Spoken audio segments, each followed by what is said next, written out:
ভোক্তা অধিকারের অভিযানে সহযোগিতা করতে ব্যবসায়ীদের আহ্বান জানিয়েছেন ঢাকা মহানগর পুলিশ কমিশনার শেখ মোহাম্মদ সাজ্জাদ আলী।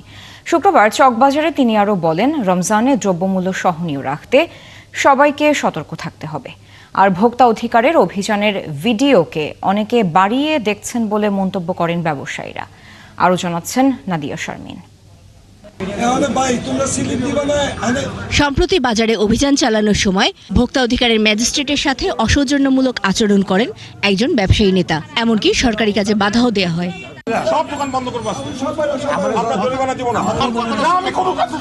এরপর শুক্রবার বিকেলে মৌলভীবাজার ব্যবসায়ী সমিতি ও ভোক্তা অধিকারের সাথে জরুরি সভা করেন ডিএমপি কমিশনার।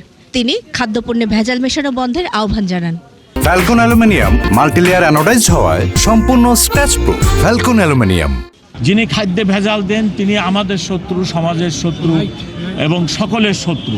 যিনি রমজান উপলক্ষে 50 টাকা হালির লেবু উনি এখন 160 টাকায় বেশি মুনাফা করতে চান, উনি রোজা রাখলেও ওনার রোজা কাজে আসবে না। হালাল রোজি না খায়ে যদি সারা রাতেও আপনি ইবাদত করেন কোনো লাভ নেই।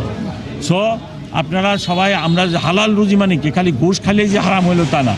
আপনি মাপে কম দেন, আপনি সুযোগ সুবিধা বুঝে দ্রব্যমূল্যের অনাকাঙ্ক্ষিত দাম বাড়াই দিয়ে অধিক মুনাফা করেন, ওটাও তো হালাল হয় না।